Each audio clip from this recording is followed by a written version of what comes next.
Let's jump right into the acute abdomen. We're not just looking at a regular stomach ache here. We're treating the acute abdomen like a complex, high-stakes crime scene. Every single twinge, cramp, and wave of nausea, those are your critical pathophysiological clues waiting to be decoded. So let's get into it.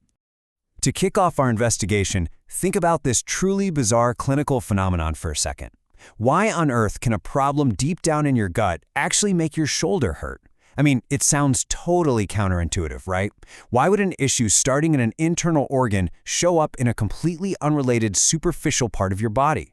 Well, hold on to that thought, because by the end of this explainer, the neurological wiring behind that whole mystery is going to make perfect sense. First up in our explainer, we have to look at the clues, specifically decoding the pain itself. Because before we can even begin to pinpoint the underlying pathology, we've got to understand the specific neurological language of the pain. You see, the nervous system is basically giving us a live readout of the body's internal state, and we need to know how to translate those signals accurately. So we can generally break down abdominal pain into two main camps, visceral and parietal. Visceral pain comes directly from the organs themselves. Physiologically, it's transmitted by unmyelinated C fibers. Now, because these fibers lack that insulating myelin sheath, the signal transmission is actually pretty slow. That's exactly why visceral pain is usually described as this dull, deep, just kind of vague ache right in the midline of the abdomen. It's typically triggered by mechanical forces, think stretching, tension, or ischemia, which is a lack of blood flow to the tissue. But then, on the flip side, we have parietal pain, and this paints a totally different clinical picture. This pain comes from the parietal peritoneum, the membrane lining your abdominal wall, and it's transmitted by myelinated A delta fibers. That myelin acts like a high-speed fiber optic cable, allowing for super rapid signal conduction. So the pain is sharp, it's intense, and it is very well localized to a specific anatomical quadrant. It's usually caused by direct chemical or bacterial irritation and inflammation. The major clinical takeaway here is the patient's behavior. A patient with visceral pain, they're going to be restless, constantly shifting and writhing around on the bed trying to find a comfortable position. But a patient with parietal pain, they will lie completely, perfectly still. Any movement, even just taking a deep breath, severely aggravates that highly sensitive, inflamed lining. And that brings us to the blueprint, the embryological mapping. Because that vague, midline visceral pain we were just talking about, it isn't random at all. Its anatomical location is actually dictated by a strict physiological blueprint that was drawn up when we were just tiny embryos. Based on our embryological development, the gut is divided into three primary sections. And this is the cool part. The nerve supplies for these sections keep their original structural mapping for our entire lives. So foregut structures, which include your stomach, liver, pancreas, and the first part of your duodenum, will always initially cause pain in the epigastric area, high up in the central abdomen. Midgut structures, running from the second part of the duodenum down to the proximal two-thirds of the transverse colon, will trigger pain right around your belly button, the periumbilical area. Classic early appendicitis is a textbook example of this midgut pain. And finally, hindgut issues, which cover the distal transverse colon down to the anal verge, are going to show up as pain in the lower abdomen, the suprapubic area. It's literally an anatomical map laid out long before you were even born, guiding clinicians right to the region of origin. This old-school embryological wiring actually solves our opening mystery too, all thanks to referred pain.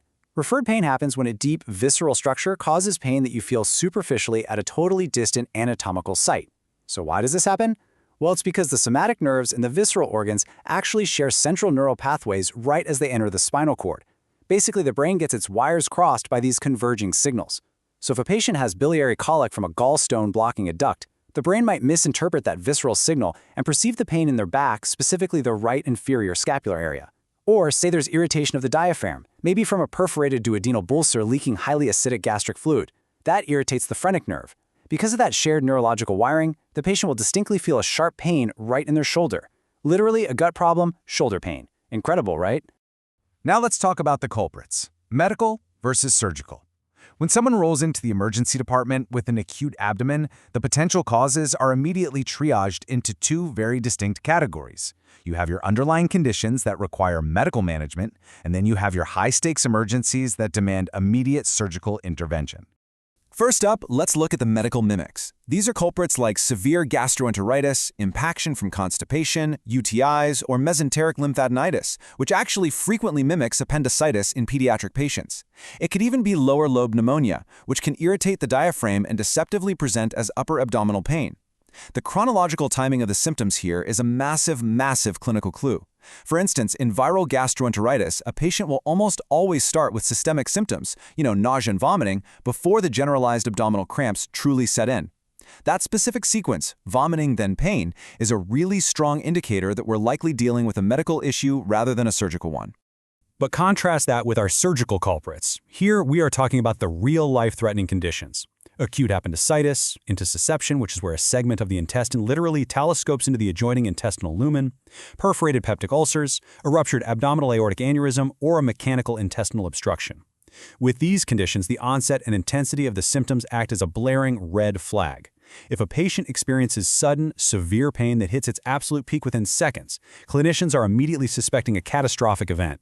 A perforated ulcer rapidly floods the peritoneal cavity with corrosive gastric acid, which causes instant chemical peritonitis. A ruptured AAA releases a massive volume of blood right into the retroperitoneal or peritoneal space.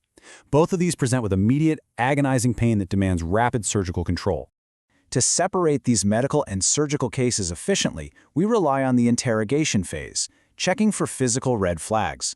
Clinicians have to conduct targeted, systematic physical exams to look for specific, undeniable signs of surgical danger. We absolutely can't just rely on the patient's history alone. The physical exam provides the hard, objective data we need. These are the vital clinical indicators of a true surgical abdomen. For example, if a newborn presents with bilious, meaning green vomiting, that is a massive red flag for intestinal malrotation with volvulus until proven otherwise. We also evaluate for peritoneal signs. A classic one is rebound tenderness, also known as Blumberg's sign. A clinician elicits this by pressing deeply and slowly into the abdomen and then rapidly releasing their hand. The sudden rebound of that inflamed peritoneum causes a sharp, jarring pain. We're also checking for a rigid, board-like abdomen. And to be clear, this isn't voluntary flexing by the patient. It's an involuntary reflex arc where the abdominal wall muscles just spasm continuously to protect the highly inflamed organs underneath. Finally, we listen for absent bowel sounds, which indicates an ileus, where the gut's peristalsis has completely shut down in response to the trauma, and we look out for severe pain that worsens with even the slightest physical bump to the patient's bed. Once those physical red flags are raised, we escalate to the surveillance phase, the diagnostic imaging hierarchy. Diagnostic imaging is deployed to structurally confirm exactly what the heck is happening beneath the surface, which ultimately guides the definitive treatment plan. In the clinical setting, there's a really clear hierarchy, a logical ladder of imaging that doctors climb. Step 1 is often just plain X-rays.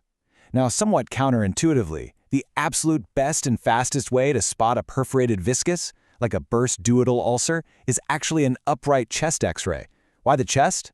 Because gravity causes any free, escaped intestinal air to rise up and get trapped right under the diaphragm, which is super easy to see on a chest film. Step 2 is the ultrasound. It's radiation-free, which makes it the go-to modality for pediatric patients and pregnant individuals. It's highly accurate for evaluating the pelvic organs, spotting gallstones in the biliary tree, or dynamically diagnosing that intussusception in kids. But if the presentation is still complex or the diagnosis is just proving elusive, we escalate to step 3, the CT scan. The CT scan is really the ultimate diagnostic truth teller. It gives us this incredibly detailed cross-sectional view of the entire abdominal cavity. Now, while it generally requires IV contrast to differentiate vascular structures and soft tissue, it is practically unmatched for evaluating undifferentiated abdominal pain. It can reveal intricate, life-threatening details that plain films or ultrasounds might just totally miss. We're talking pathologies like deep pancreatic necrosis, localized deep space abscesses, inflammatory pericephalophlegmon surrounding a ruptured appendix, or even segments of ischemic, dying bowel caused by a mesenteric arterial occlusion.